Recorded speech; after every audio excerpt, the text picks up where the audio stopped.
देश को कैसे बर्बाद किया गया है। पीओके वापस नहीं आता है तब तक सेना रुकनी नहीं चाहिए। हम किसी से दुश्मनी नहीं चाहते, हम सुख चैन की जिंदगी जीना चाहते हैं। कि जहां देश दहला हुआ है, देश उम्मीद कर रहा है कि भाई आप इन सब भेदभाव से ऊपर उठकर जवाब देंगे पाकिस्तान को, आप उसी स्तर में और ज्यादा दलदल में घुस रहे थे। जो पाकिस्तान चाहता है, आपने वही उन्हीं की भाषा में बात की। बहुत स्वागत है आप सभी का। आप देख रहे हैं द राजनीति का विशेष सेगमेंट खबर और विश्लेषण। मैं हूं जब्बार खान। दोस्तों, प्रधानमंत्री नरेंद्र मोदी विदेश नीति से लेकर सब कुछ भूल करके बड़ी बड़ी बातें कर रहे हैं। तभी मोदी को बीच रैली में ठोक दिया गया। सीधे तौर पर कह दिया गया कि प्रेम चोपड़ा और परेश रावल जैसे डायलॉग देना बंद करो।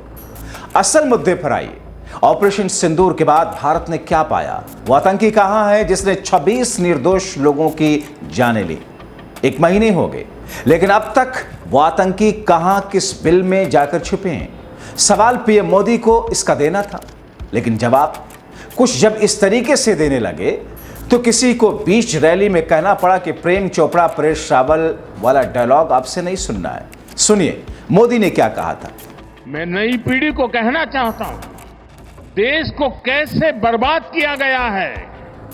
1960 में जो इंडस वाटर ट्रीटी हुई है, अगर उसकी बारीकी में जाएंगे तो आप चौंक जाएंगे। यहां तक तय हुआ है उसमें कि जो जम्मू कश्मीर की अन्य नदियों पर डैम बने हैं,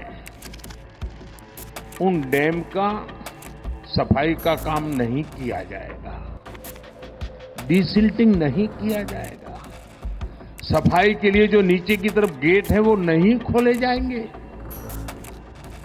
60 साल तक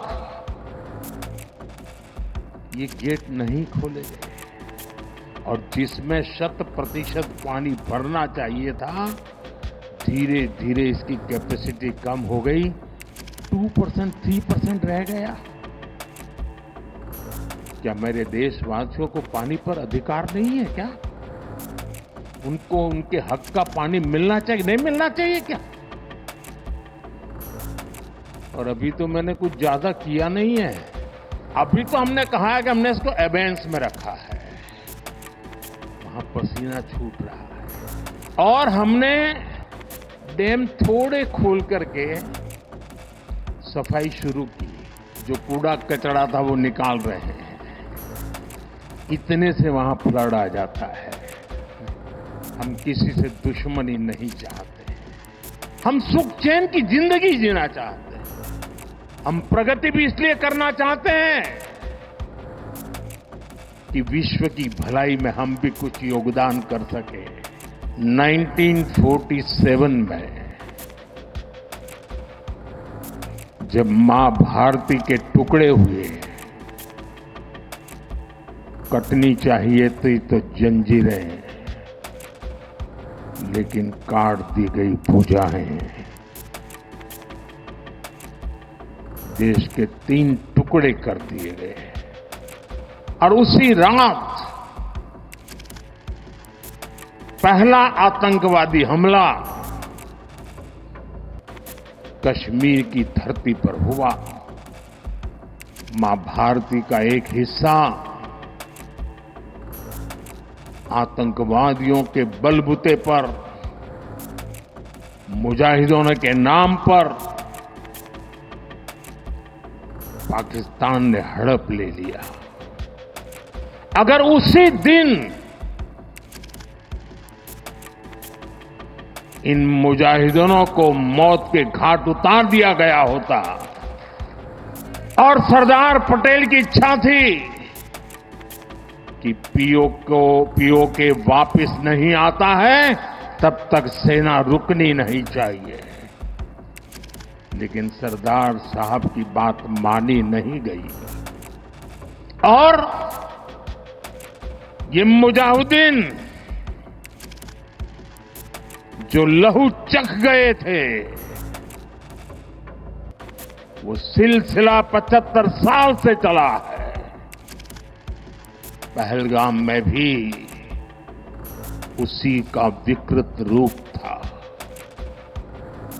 75 साल तक हम झेलते रहे और पाकिस्तान के साथ जब युद्ध का नौबत आई, तीनों बार भारत की सैन्य शक्ति ने पाकिस्तान को धूल चटा दी। दोस्तों, भाजपाइयों ने प्रधान सेवक से यही सीखा है। उनसे आज की बात करो तो इतिहास खंगालने लगते हैं। वो नेहरू युग में चले जाते हैं, इंदिरा गांधी की क्षमता को चुनौती देने लगते हैं, सवाल उठाने लगते हैं, राजीव गांधी की बात करने लगते हैं, कश्मीर समस्या के लिए सीधे तौर पर जिम्मेदार ठहराने लगते हैं।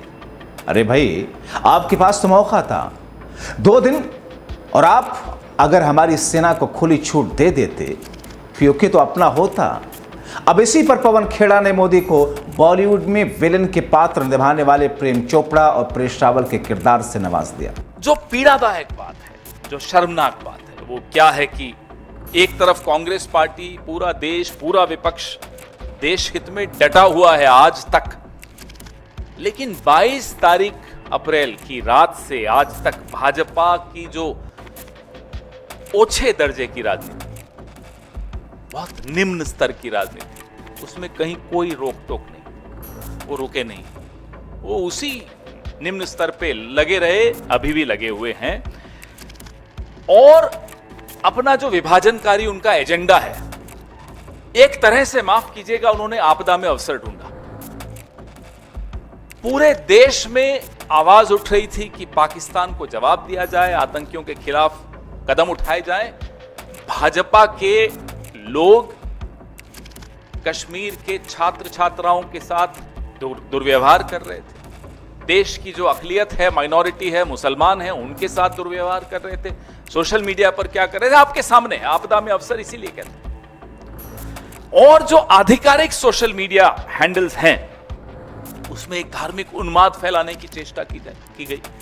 मतलब आप देखिए, एक सत्ताधारी दल का स्तर देखिए कि जहां देश दहला हुआ है, देश उम्मीद कर रहा है कि भाई आप इन सब भेदभाव से ऊपर उठकर जवाब देंगे पाकिस्तान को, आप उसी स्तर में और ज्यादा दलदल में घुस रहे थे। आपने वो काम किया जो शायद जिन्ना चाहते थे, जो लश्कर तैयबा चाहता है, जो जैश चाहता है, जो पाकिस्तान चाहता है। आपने वही उन्हीं की भाषा में बात की, आपने वही विचारधारा दिखाई, आपने वही मानसिकता दिखाई। ये पीड़ा इस देश को हमेशा रहेगी, ये पीड़ा हम सब के मन में हमेशा रहेगी। और ये सवाल आने वाली कई दशकों तक, शतकों तक पूछा जाएगा कि जब देश पर आपदा आई तो कौन क्या कर रहा था, राहुल गांधी क्या कर रहे थे, मल्लिकार्जुन खड़गे जी क्या कर रहे थे, और नरेंद्र मोदी क्या कर रहे थे। वो क्या कर रहे थे उसका तो जिक्र करना भी मुझे लगता है इस गंभीर विषय पर उनका जिक्र करना मुझे लगता है बहुत मजाकिया हो जाएगा, और ये मजाकिया विषय है नहीं। जिस तरह से वो कभी प्रेम चोपड़ा की तरह, कभी परेश रावल की तरह डायलॉग्स दे रहे हैं, साहब जा जाकर ये सिंदूर है, इसमें रगों में मांग क्या है, खून है, गर्म है, ठंडा है, और गोली खाओ, रोटी खाओ। ये प्रधानमंत्री है देश। आज तक हमें जवाब नहीं मिला कि 2023 में पुंछ में जो आतंकियों ने किया, 2 अक्टूबर 2024 में गांधरबल में जो किया, गुलमर्ग में अक्टूबर 2024 में जो किया, पहलगाम में अप्रैल 2025 में जो किया, उन आतंकियों का क्या हुआ, वो कहां है? आज तक जवाब नहीं मिला कि सीजफायर किन शर्तों पर हुआ। आज तक जवाब नहीं मिला हाफिज सईद, अजहर मसूद बच के कैसे निकल गए। क्या सीजफायर की शर्तों में इन्हें वापस लाना है या नहीं है? कोई जवाब नहीं। जवाब मांगो, सवाल पूछो तो ये डायलॉग आते हैं। आप पिक्चरें हम सबने देखी है साहब, हमारा सारा बचपन पिक्चरें देखकर गुजरा है, लेकिन गंभीर विषयों पे गंभीर चर्चा होनी चाहिए या पिक्चरों के डायलॉग होने चाहिए? पूरी विदेश नीति ट्रोल्स को आउटसोर्स कर दी, पूरी सुरक्षा नीति ट्रोल्स को आउटसोर्स कर दी, पूरी आंतरिक नीतियां जो है, राजनीति जो है, राजनीतिक विमर्श जो है, ट्रोल्स को आउटसोर्स कर दिया। ये उसका नतीजा मैं आपको बताता हूं क्या हुआ पिछले 10 घंटों में क्या हुआ। विदेश नीति का मैं आपको एक ज्वलंत उदाहरण देता हूं। कुवैत ने पाकिस्तान से वीजा की रेस्ट्रिक्शंस जो रोक थी वो हटा दी। ये अभी कल हुआ है। कुवैत में जो लेबर फोर्स है 21% भारत का है। यह भारत की विदेश नीति है कि अब चूंकि अमेरिकी राष्ट्रपति डोनाल्ड ट्रंप ने पाकिस्तान और हिंदुस्तान को हाइफनेट कर दिया, एक कर दिया, और हमारे यहां से चू नहीं निकली, न प्रेम चोपड़ा बोला न परेश रावल बोला, तो उसकी यह हालत हो गई कि कुवैत अब भारत और पाकिस्तान को एक दृष्टि से देखने लग गया। जो रेस्ट्रिक्शन थी वीजा पाकिस्तानियों पर कुवैत से, वो हट गई और पाकिस्तान और कुवैत अब लेबर ट्रीटी साइन करने वाला है। यह भी आप सुन लीजिए। यह है आपकी विदेश नीति का नतीजा। एक और उदाहरण देता हूं, यह अभी पहलगाम के बाद ही हुआ है। UAE, United Arab Emirates, Pakistan और भारत की हाइफनेशन का नतीजा देखिए कि 5 साल का वीजा की अनुमति पाकिस्तान को भी दे दी। यह स्थिति अब हमारी विदेश नीति की हो गई है। हम रोज कह रहे हैं, पिछले 1 महीने से कह रहे हैं कि साहब, एक नेपाल और भूटान तक नहीं बोला जब भारत पर संकट आया। किसी एक देश ने पाकिस्तान को आतंकी देश नहीं बोला। हमारी जुबान अकेले हम बोलते रहे, हमारी बात में बात नहीं मिलाई किसी ने। ये विदेश नीति की कमजोरी नहीं है तो और क्या है। 22 फरवरी 1994 में एक सर्वसम्मति से प्रस्ताव पारित हुआ था पीएको को लेकर। आज इस बात को 31 साल हो गए और इस 31 सालों में बहुत कुछ बदला है, बहुत कुछ हुआ है।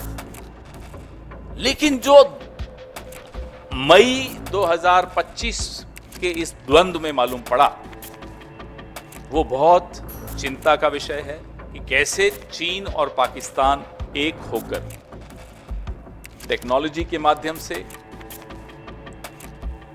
एक होकर आए, एक होकर दिखे। इससे ज्यादा खौफनाक और क्या हो सकता है कि हम इसके लिए तैयार नहीं हैं। हम इस बात को एड्रेस नहीं कर रहे क्योंकि ट्रोल्स को समझ में नहीं आता। सब कुछ तो ट्रोल्स निर्णय लेते हैं।